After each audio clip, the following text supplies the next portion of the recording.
Hejka, z tej strony Short. Dawno nie było mnie w takiej formie w filmie pogadankowym, bo ostatnimi czasy bardziej skupiłam się na kinematografii, na serialu, na filmie, co pochłania jednak sporo czasu i wymaga to jednak trochę pracy, poświęceń i tego typu rzeczy.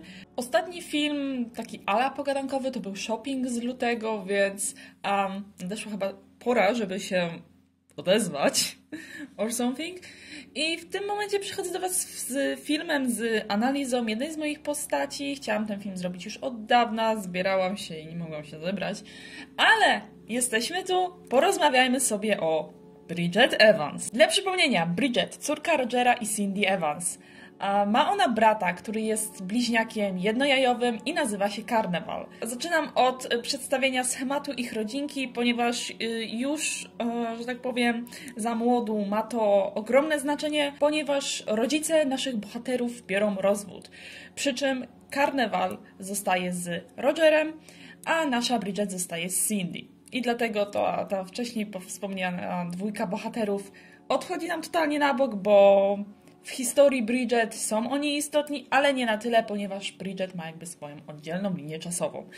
Także w młodym wieku doszło do rozwodu, gdzie Bridget zamieszkała ze swoją matką. Na ten moment naszą bohaterkę mogliśmy zauważyć w takich produkcjach jak Bridget Evans Movie, Rolling in the Deep Trilogy, czy nawet w pierwszym sezonie Mask Off. Przy czym w Mask Off była ona jakby jedną z wielu postaci, z wielu historii, a wcześniej wspomniane produkcje dotyczyły już tak stricte jej samej. Także możemy ją zobaczyć w różnym wieku, z różnym mindsetem, możemy zauważyć pewne zmiany i póki co tutaj się za bardzo nie rozdrabniam w opowiadaniu, w tym skrócie tych serii, bo zaraz sobie przejdziemy do tego po prostu pomału punktami. Ale żeby do tego zacząć, musimy cofnąć się znacznie dalej, czyli do 2015 roku, do 27 grudnia, kiedy na moim pierwszym kanale pojawił się trailer zapowiadający serial o Bridget. I również tego samego dnia pojawił się pierwszy odcinek, który trwał 2 minuty i 40 sekund. Bardzo długi odcinek tak w ogóle. Seria ta nazywała się Stay With Me, liczyła 10 odcinków, które były różnej długości. Tutaj akurat była taka rozbieżność, jak na przykład, że pierwszy odcinek miał 2 minuty, inny odcinek miał na przykład 8. Co mogę powiedzieć o tej serii, to to, że poza Bridget właśnie znajdowały się też inne postacie, których obecnie możecie nie kojarzyć, chyba że naprawdę ludzie, co pamiętałem, że oglądali to gdzieś tam w tym 2015-16 roku, to tutaj się zgodzę. Ktoś coś może pamiętać i zdaje sobie sprawę, że są tacy ludzie. Niestety albo niestety. W serialu tym znajdowały się takie postacie jak właśnie nasza Bridget, Rachel, Jamie, Jasper, czyli ogólnie postacie, które możecie znać z filmu Bridget. Natomiast były też postacie takie jak Hansa, Larota czy Hydrate, które zostały wycięte, że tak powiem, z repertuaru, ponieważ, no jak to mówię, to był serial, który nie opierał się na samej Bridget, były też inne wątki, inne sytuacje, inne postacie i po prostu z biegiem lat, kiedy zdecydowałam się na jakieś remake'i tych serii, na powrót postaci Bridget, to po prostu część mi się nie podobała, bo jednak tworzyłam ten serial, kiedy miałam jakieś 14 lat i to była totalna mieszanka wszystkiego, było tam naprawdę wszystko, a najgorsze w tym wszystkim jest to, że Bridget robiła tam zaworek treningowy, to znaczy wszystko, co się złe mogło wydarzyć, wszystko spadało na nią. Wbrew pozorom seria ta była popularna. Może nie tyle, co na samym początku, chociaż na początku też było wobec niej jakieś zainteresowanie. Tak potem, jak przez jakiś czas, wiecie, ta seria wisiała sobie na kanale, ona zyskiwała więcej wyświetleń, przez co niektóre odcinki mają po 2-3 tysiące, a nawet 6 tysięcy, co jak na tamte czasy i w sumie jak na obecne, porównując to do jakichś tam, nie wiem, moich statystyk czy popularności serii, to były i to dla mnie dalej są naprawdę duże liczby. W tamtym czasie, kiedy ta seria była tworzona, ja byłam naprawdę małym kanałem. Ja nie miałam nawet chyba 100 subskrypcji. Pamiętam tylko właśnie, że jak gdzieś nagrywałam to Stay With Me, to właśnie w trakcie wychodzenia tej serii dobiłam gdzieś tam 120. Pamiętam to, bo robiłam właśnie specjał, który miał być backstage'em tego serialu. Więc jakby ta seria była totalnym shitem, ale przypadło to do gustu i śmiało mogę powiedzieć, że dzięki temu serialowi mój ten pierwszy kanał jakoś się rozrósł, a ludzie oglądali i wracali do tej serii. Co ciekawe, był to mój drugi serial zrobiony kiedykolwiek w życiu i w ogóle pierwszy, jaki ukończyłam. Bo jak ktoś się orientuje, to wie, że na starym kanale miałam taki problem, że często nie kończyłam serii, niezależnie jakiej tematyki one były. Zazwyczaj kończyły się one po drugim, ewentualnie piątym odcinku. Wszystko było kancelowane, a to była właśnie taka moja pierwsza seria, którą zrobiłam od początku do końca. Pomijając fakt, że wykonanie techniczne czy fabularne to było totalne dno, to jednak zawsze mam takie z tyłu głowy, ale skończyłam. Na koniec 10. odcinka tej serii był dopisek koniec sezonu pierwszego. Ponieważ planowałam zrobić sezon drugi, jednak powiem wam szczerze, nie wiem co tam się podziało te x lat temu, ale w końcu do tego sezonu nie doszło, a ja zajęłam się wtedy tworzeniem jakichś innych filmów, innych rzeczy, bądź robieniem totalnie innego serialu.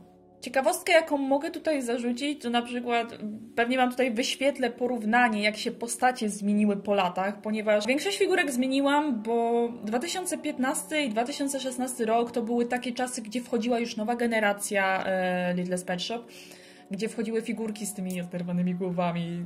No tak, wtedy mi to jakoś tak bardzo nie przeszkadzało i po prostu chciałam wykorzystywać nowo nabyte figurki w moich filmikach. Dlatego też jest w tym serialu pomieszanie generacji drugiej wraz z generacją czwartą. Obecnie bym się raczej na to jakoś bardzo nie łapała, ale po prostu w tamtym czasie nie dbałam o to zbytnio. Natomiast jak już robiłam, że tak powiem, remake, a zaraz do tego przejdę, czemu remake i w ogóle, to właśnie stwierdziłam, że część tych postaci zamienię. Jedną z takich ciekawostek, którą mogę też powiedzieć, że Bridget, którą teraz tu widzicie z serialu o Bridget, to tak naprawdę nie do końca Bridget. W sensie to była Bridget, ale to była figurka, która obecnie jest karnewalem. Ponieważ miałam tylko jedną figurkę brązowego Collie, a nie miałam wtedy konceptu na bliźniacze rodzeństwo. I można właśnie zauważyć, dlaczego ta postać ma zbytą łapkę, ponieważ już wtedy podczas tego serialu ta łapka mi się jakoś tam zdarła i stwierdziłam, że ją całkowicie zmyję. Przechodząc do wątku remake'u, bo tutaj teraz troszeczkę zmienię kolejność, bo skoro już mówimy o serialu, tym starym, to przejdźmy sobie do jego adaptacji z 2022 roku, czyli film Bridget Evans. Film ten jest dosłownie, tak jak wspomniałam, jakimś takim remake'iem, adaptacją, gdzie wzięłam część wątków, ale głównie te, które dotyczyły Bridget, a te inne po prostu zostały wyrzucone, ponieważ miał to być film, który miał opowiadać o jej przeszłości, o jej poprzednich związkach, o tym, jak wyglądało jej życie nastoletnie. I niepotrzebne byłoby zawieranie po prostu wątków, które nie dotyczyły jej, skoro film miał być właśnie tak dosadnie pod nią i mówić o niej. Także część postaci się zmieniła, kwestia fabularna również została jakoś tam naruszona i zmodyfikowana, jednakże większość wątków, które dotyczyły Bridget zostały. No tylko oczywiście odjęłam jej parę rzeczy, bo przypominam, że była workiem treningowym, a nie chcę wymieniać, ile rzeczy jej się przytrafiło w tamtym serialu. Także po prostu, no mówię, jest dużo bardzo podobnych scen, dużo podobnych dialogów, ale są też takie, które zostały dodane jakby na nowo, które się wcześniej nie pojawiły i tym oto sposobem, że tak powiem, zapłaciłam za swoje grzechy tego bardzo złego serialu, przeinaczając go w inny, choć nie do końca inny, nie wiem jak to nazwać, ale przeinaczając go po prostu w coś o wiele lepszego, również pod względem technicznym, ponieważ ten serial jest naprawdę bardzo, bardzo stary, a ja przez te wszystkie lata gdzieś tam zmieniałam sprzęt, programy, nabierałam skilla co do tworzenia serii i co do budowania postaci, także, że tak powiem, ten film to jest takie, Boże przebacz. I właśnie tym sposobem mamy film opowiadający jej przeszłość, który jednocześnie nam zaczyna jakoś historię Bridget, ponieważ jeżeli chcemy iść kolejnością chronologiczną, to powinno się teoretycznie zacząć od jej filmu, potem powinno się przejść do Rolling in the Deep 2, Rolling in the Deep 1 i Rolling in the Deep 3. Jednakże ja nie wypuszczałam tych serii w kolejności chronologicznej po to, żeby było po prostu ciekawiej i naprawdę znalazło się parę osób, które wręcz mówiły, że to jest bardzo fajny zabieg, bo nie dostajemy wszystkiego na tacy, tylko po prostu z czasem dostajemy kolejne elementy układanki, dowiadujemy się coraz więcej, możemy się bawić w detektywów, łącząc różne fakty, wątki i postacie, żeby potem finalnie mieć jakąś całość. I osobiście również popieram popieram taki tryb działania, on mi bardzo leży, lubię się tak też sama osobiście bawić w takie tworzenie historii, ale rozbijanie jej na części pierwsze, po to, żeby potem po kawałku to dawać. Po prostu uważam, że jest to ciekawszy sposób, niż jakbym miała tą historię przedstawić od początku do końca. Oczywiście nie mówię, że taki schemat jest zły i że jeżeli, nie wiem, ktoś z Was, kto to ogląda, działa w taki sposób, czy planuje tworzyć tak filmy, to nie jest totalnie nic złego. To jest tylko jakaś tam moja osobista kwestia, że po prostu ja tak lubię sobie robić i w sumie tak robię, więc czemu nie? Dobrze, także mam nadzieję, że w miarę składnie opowiedziałam kwestię serialu Bridget, jak i jej adaptacji po latach, ale teraz się troszeczkę cofnijmy. Ponieważ był serial Bridget, odszedł on w totalne zapomnienie, jednak w 2021 roku stwierdziłam, że fajnie byłoby przywrócić Bridget na ekrany. A w sumie czemu nie? Lubiłam tą postać. Jakby jedna z niewielu, jak nie wiem czy nie jedyna persona, którą stworzyłam i która gdzieś tam zawsze się pojawiała, gdzieś tam zawsze była z tyłu głowy i po prostu była istotna dla mojej działalności na YouTubie jako LPStuberka. Nie było to jakimś dużym problemem, ponieważ rok wcześniej, przed Rolling in the Deep 1, tworzyłam pierwszą wersję serialu Number 7, który został skancelowany co prawda po 2 odcinkach, ale jak większość już wie, to przez to, że straciłam scenariusz, bo padł mi komputer. Jednak wiedziałam, że kiedyś w przyszłości będę chciała wrócić do tej serii. Tak samo było z serialem Mask Off z 2019 roku. Miałam gdzieś z tyłu głowy przeczucie, że ja chcę to zrobić jeszcze raz, tylko po prostu lepiej.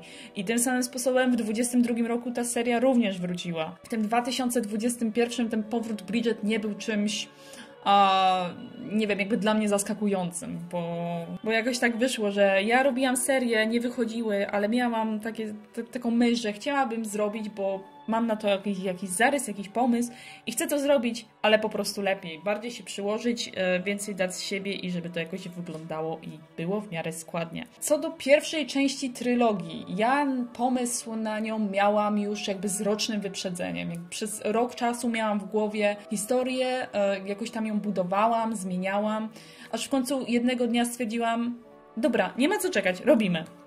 Ja w tym czasie tworzyłam serial, do którego nie robiłam napisów, nie nastawiałam się w ogóle na Internationalante. Sorry, the Internationalante.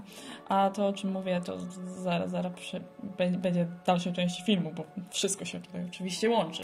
Także ja w tamtym czasie tworzyłam serię właśnie bardziej pod polską społeczność, zwykłą serię fantasy, ale ona mi się ciągnęła już jakieś 2 lata, więc miałam takie coś, że chciałabym zrobić jakąś odskocznię, no i właśnie jak stwierdziłam, że dobra, robimy to Rowling, no to robimy to Rowling. I ten film zrobiłam w 3 dni. I teraz jak ktoś to słyszy, może sobie pomyśleć takie, że no w sumie faktycznie widać, że to było robione na szybko, bo mogło to zostać zrobione o wiele lepiej, aczkolwiek haczyk jest tutaj taki, że jak na tamte lata, jak na tamten rok, to jakby jakiś mój kinematograficzny skill nie był na najwyższym poziomie, co można właśnie porównać sobie z tym serialem fantasy. I tak naprawdę to Rowling, co może się wydawać, że no wykonanie leży, to jednak to było najlepsze, co w tamtym czasie mogłam zrobić. Bo prawda jest taka, że bardziej w filmy i seriale, tak już, że tak powiem, trochę bardziej na poważnie, zaczęłam właśnie wchodzić po wypuszczeniu pierwszej części trylogii. I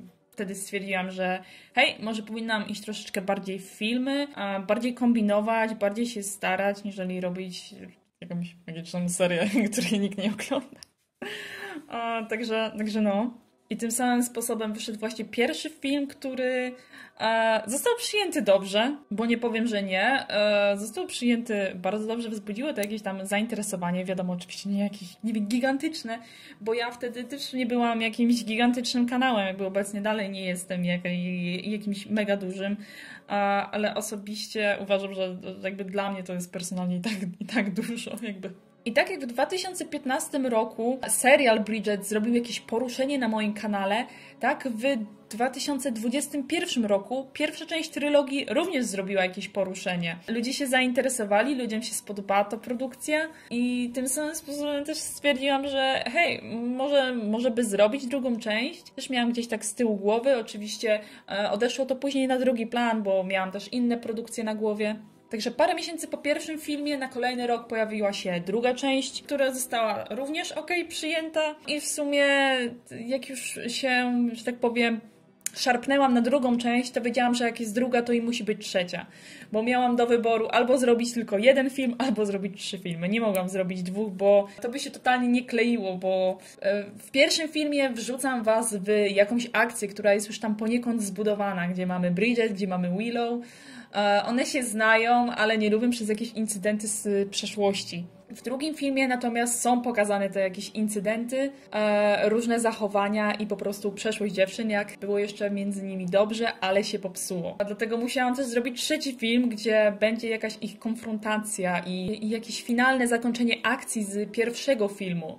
Z tym, że jako, że jest to i trzeci film, to stwierdziłam, że dodam tam też inne wątki innych postaci dla stworzenia po prostu nawiązań. Ponieważ Bridget jednak jest w uniwersum i też jakby gdzieś tam się przeplatają te różne postacie, jak w pierwszym filmie Megan, czy Carnival, czy tak właśnie jak w trzecim już coraz więcej postaci. Zostały też one dodane dla jakiegoś tam płynnego przejścia, jakby spod znaku tego, że to jest uniwerek, to się łączy. Także mimo upływu lat Bridget dalej jest on top. Numer uno, jeżeli chodzi o najbardziej popularną postać według jakiejś tam mojej widowni, mordeczek, które oglądają moje filmy. I jakby jest to też dla mnie bardzo wyczuwalne, ponieważ na moim pierwszym kanale ten serial, który dotyczył tej postaci, sprawił jakiś rozruch i tak samo na tym drugim kanale pierwsza część trylogii zrobiła podobną sprawę. Kolejny punkcik to w ogóle ciekawostka taka, że trylogia Rolling in the Deep nie miała się w ogóle nazywać Rolling in the Deep. Dla pierwszego filmu, że tak powiem taka roboczy tytuł, to miało być Vanilla Coffee. Czyli po prostu nazwa żarcia, bo waniliowa kawa, więc bardzo kreatywnie. Ale miało to nawiązywać przede wszystkim do kolorystyki naszych postaci, ponieważ Bridget jest w kolorystyce takiej brązowej, trochę jak taka kawa z mlekiem. Natomiast Willow jest koloru jasnożółtego, więc troszeczkę jak kwiaty wanilii. I co ciekawe, no wiemy, że Bridget lubi kawę, natomiast jeżeli chodzi o Willow i wanilię, to wiemy, że ma ona na nią alergię. Ten tytuł także miał się odnosić do relacji naszych dwóch bohaterek. Vanilla Coffee, czyli po prostu jakby miks Bridget oraz Willow, który dla Bridget jest bardzo dobry, jest po prostu najlepszą rzeczą, jaka kiedykolwiek ją w życiu spotkała. Natomiast jeżeli chodzi o Willow, to jest to bardzo niebezpieczna, wręcz wybuchowa mieszanka, która może jej wyrządzić tylko dużo krzywdy. I ta właśnie druga kwestia nawiązuje też do tego, że w drugim filmie Willow miała atak anafilaktyczny spowodowany tym, że Bridget podmieniła kubki, które stały na stole, przez co nasza Will napiła się waniliowej kawy, co dało bardzo ostrą reakcję, która zagrażała nawet jej życiu. Czyli zupełnie tak jak ich ogólna relacja. Bo dla Bridget to jest coś po prostu niesamowitego, natomiast dla Willow jest to po prostu niebezpieczne, bo Bridget jest nieobliczalna i wiążą się ku temu też konsekwencje, nawet wiele konsekwencji. Natomiast druga część trylogii miała nazywać się Lover.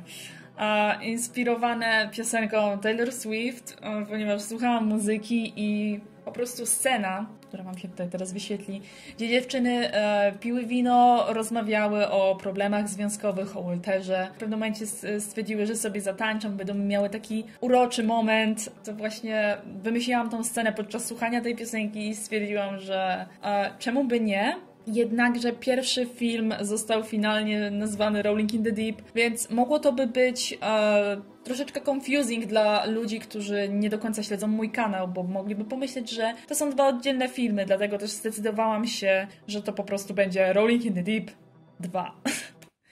Kreatywna nazwa, ale przynajmniej wszyscy wiedzą, o co chodzi. No ale dobra, czemu w końcu nie jest to ani Vanilla Coffee, ani Lover, ani jakakolwiek inna nazwa? Czemu na przykład też nie wiem, Stay With Me jak stary serial? Rolling in the Deep wyszło od piosenki Adele, którą raczej wszyscy kojarzą, bo to jest tak stara i ikoniczna nuta, że ciężko by nie było. Poza tym pojawiła się również w trzeciej części trylogii jako map oraz jako MW na moim kanale. Czepiłam się tego totalnie. Poniekąd gdzieś tam adnotowałam do tekstu tej piosenki, jednak jakby samo Rolling in the Deep to nie jest do końca tak, że to jest po prostu stricte, bo nie wiem, bo w piosence tak było. Oczywiście wiemy, że było, bo tak się też nazywa ta piosenka, ale chodziło tutaj, jakby to też ma drugie znaczenie, ja temu nadałam drugie znaczenie.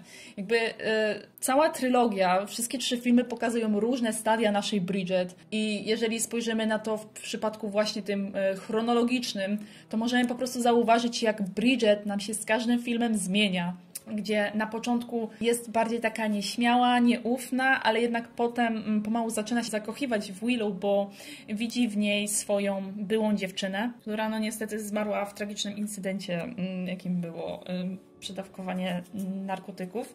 A że Willow również jest blondynką, również z niebieskimi oczami, a jej zachowanie również kojarzy się naszej bohaterce z jej dawną miłością, nasza Bridget się po prostu w niej zakochuje i widzimy to po prostu jakimiś etapami. Na początku jakby trzyma się z tym swoim uczuciem troszeczkę na dystans, coś tam delikatnie pokazuje, po czasie chce jednak porozmawiać z Willow o jej uczuciu i jednak to się nie udaje. Pokazuje swoją zazdrość, która eskaluje do takiego momentu, gdzie jest dosłownie w stanie rzucić się na kogoś z nożem. W pierwszym filmie natomiast tłumaczy, że się zmieniła, że już nie jest taka jak kiedyś, co jest oczywiście kłamstwem i czystą manipulacją w celu zagarnięcia Willow dla siebie, przytrzymywania jej właśnie w domu i zmuszenia jej do kochania. Przy czym również była w stanie podjąć się dosyć drastycznych środków, jednak w tym momencie to już nie było tylko rzucanie się z nożem, a realne zaatakowanie bliskich naszej Willow i doprowadzenie do ich śmierci. Co ciekawe, przez film Bridget Evans, Rolling in the Deep 1 i 2, możemy zauważyć, że nasza Bridgetta ma cały czas kropeczki pod oczami. Jest troszeczkę jakby takim, może nie tyle co easter eggiem, a jest to symboliczne, ponieważ jeżeli ktoś oglądał wszystkie filmy, to wie, że te kropki namalowała jej właśnie pierwsza miłość. I przez 2 części trylogii Bridget również ma je na sobie. Natomiast przechodząc do trzeciego filmu, w trzecim filmie już ich nie ma, co ma poniekąd symbolizować to, że Bree zapomniała już o Rey, totalnie zatraciła się w tej miłości do Willow i przy ich właśnie ostatecznym starciu jest już na tyle zapatrzona w Willow i w swoje obsesyjne uczucia do niej, że nie dość, że zapomniała o Rey, to naprawdę już nie zależało jej na tym, czy Willow zamierza ją zaatakować, czy zamierza ją zabić.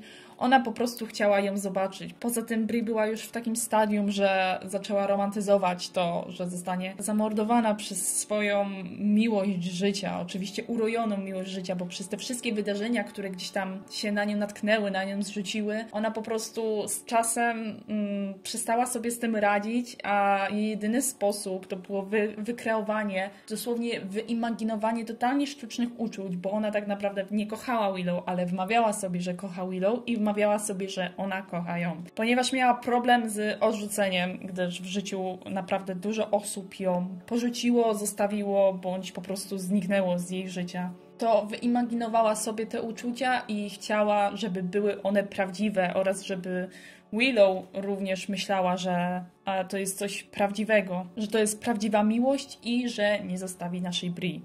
Także rozwinęłam tutaj troszeczkę ten wątek, już właśnie tak jak wspominałam, że tutaj tak streścimy sobie wszystko po kolei. Także Rolling in the Deep ma po prostu taki, że tak powiem, hidden meaning, że to jest po prostu stadium naszej Bridget, która z każdym filmem coraz bardziej się zatraca, coraz bardziej się zapomina i coraz bardziej tkwi w tej obsesji, w tym jej uczuciu, w tym, że po prostu staje się coraz bardziej chora psychiczna, bo takie zachowania nie są na miejscu i nie są czymś zdrowym. Także dlatego właśnie został taki tytuł, a nie inny, a kolejne filmy po prostu miały dodawaną cyferkę, żeby po prostu ludziom, którzy są zainteresowani tą historią, nie było trudno poznać, czy to jest jej kontynuacja, czy coś oddzielnego. Także jak już mówiłam, pierwsza część trylogii została zrobiona w 3 dni, druga została zrobiona jakoś w tydzień.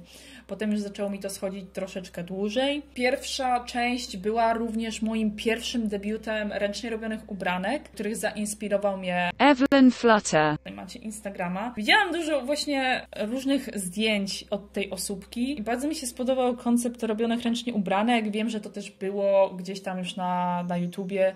Ludzie z tym różnie działali, czy to używając specjalnej tam masy green stuffu, czy to szyjąc. A jako, że ja nie za bardzo, nie widziało mi się szycie ubranek dla figurek, stwierdziłam, że może spróbuję zrobić to inaczej i tym sposobem zaczęłam praktykować robienie ubranek z materiału oraz z gorącego kleju.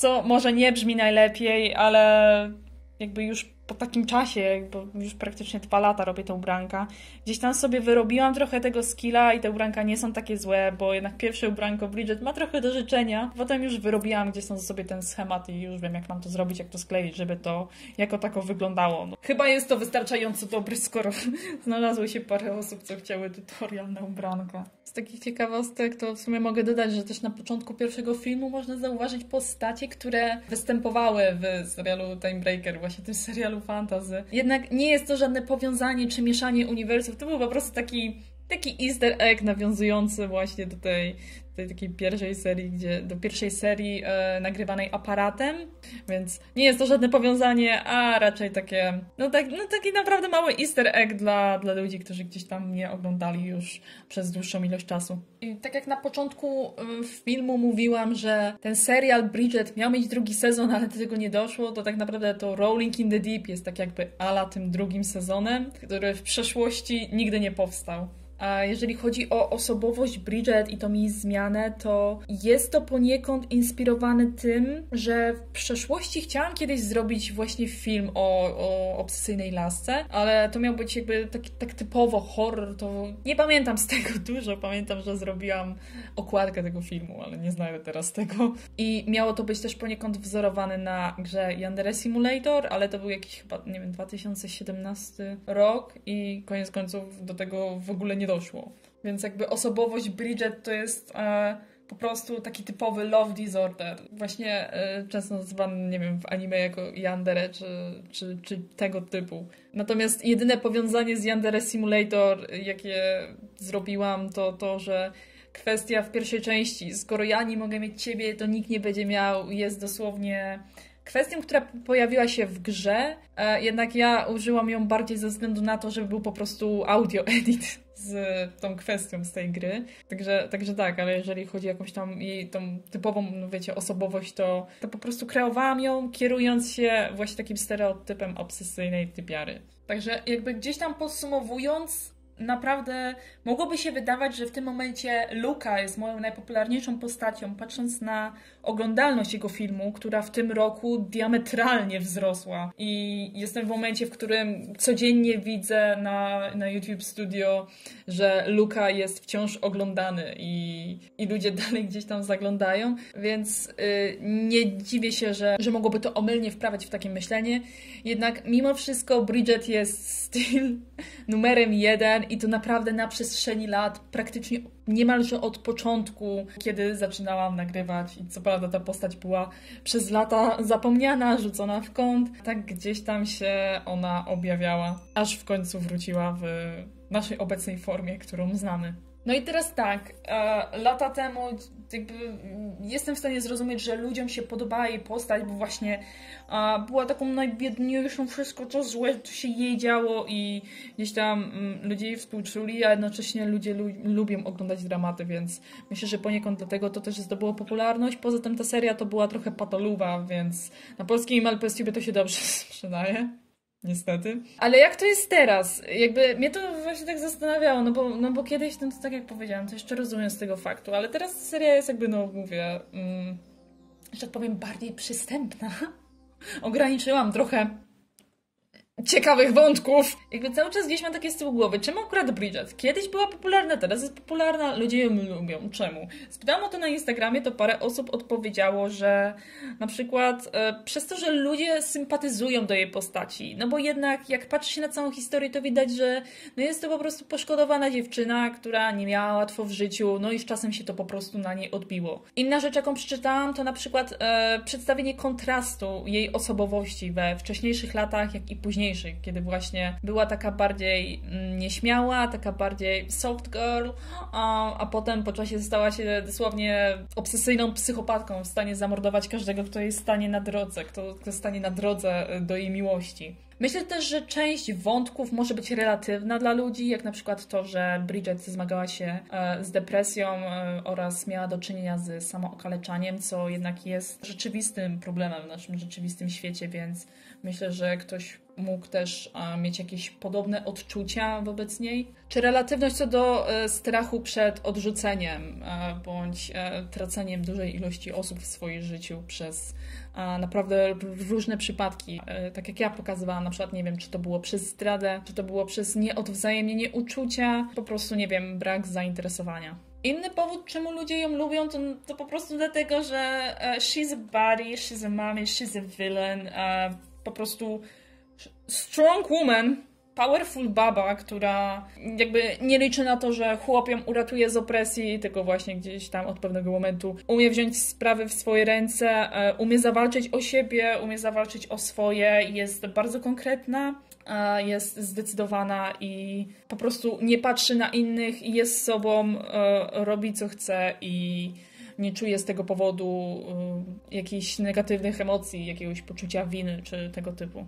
Bo jednak ludzie lubią też mocne postacie, lubią też złe, czarne charaktery, więc to jest jakby kolejny powód, czemu mogła przypaść ludziom do gustu. Inne przypadki, jakie mi przychodzą do głowy, to na przykład kwestia wizualna, tego, że zawsze ma jakiś tam schemat tego swojego ubranka, taki trochę ikonik, tylko kolory zmienia, czy po prostu to, że jest jakby częścią historii, która kogoś zainteresowała i przyjemnie mu się to oglądało. Ale oczywiście, żeby nie było, opinie są różne i ja respektuję wszystkie. Jakby zdaję sobie sprawę, że nie wszyscy przepadają za Bridget. Są mi przypadki, które bardziej popierają w tej sytuacji Willow i biorą jej stronę. Są też takie przypadki, w których na przykład ktoś może uważać, że no Bridget jest toksyczną postacią i tutaj się trudno nie zgodzić, bo ogólnie jej całe zachowanie jest toksyczne. No i tak naprawdę to zależy w sumie od podobań, ale właśnie jest parę różnych takich aspektów, na które patrzą różni ludzie. I to na przykład dla mnie jako twórcy jest bardzo ciekawe, ponieważ no jakby, no wiecie, no ja to stworzyłam, więc ponieważ właśnie mnie ciekawi, co się ludziom spodobało w danej postaci, czy właśnie jeżeli chodzi o Bridget, to bardzo mnie zastanawiało to, czemu na przestrzeni tylu lat ona jest dalej on top. Nikt jej nie może pobić, nawet Luka. Oraz w sumie też dzięki temu, że ludzie gdzieś tam podawali ten film dalej, bo właśnie to, co jest ciekawe, ja w tym roku przeglądałam sobie po prostu ostatnio wrzucone filmy na YouTubie jakiegoś tam razu i natknęłam się na jakby część preselekcji, która pojawiła się na evencie LPS Fest 2022. To był po prostu taki filmik, gdzie były pokazane różne filmy różnych twórców i było to gdzieś tam właśnie wyświetlane na tym evencie online. I właśnie pojawiło się tam Rowling, co mnie w ogóle bardzo zaskoczyło, bo ja tylko tak sobie przeglądałam filmiki i tak patrzę, o kurde, to moje. Fajnie jest takie coś zobaczyć, ale ja zobaczyłam ten trailer, on był taki zły. Bo ja się, wiadomo, no z czasem się poprawiłam z tym wszystkim, ale on był taki zły. Niemniej jednak jest mi miło, że zostałam jakoś tam wyróżniona, bo to była właśnie taka preselekcja odnośnie wspierania małych twórców. No, także tak wyglądała ogólnie historia Bridget. Praktycznie od samego początku aż do naszego aktualnego czasu. Chciałam zrobić ten film, żeby tak sobie właśnie na luzie pogadać, bo ludzie też pisali, że jakbym zrobiła jakiś dłuższy film, to oni by chętnie posłuchali mojego gadania o dupie Marynie, także here I am. Tak jak Bridget mówi hello, hello, tak ja mówię bye bye.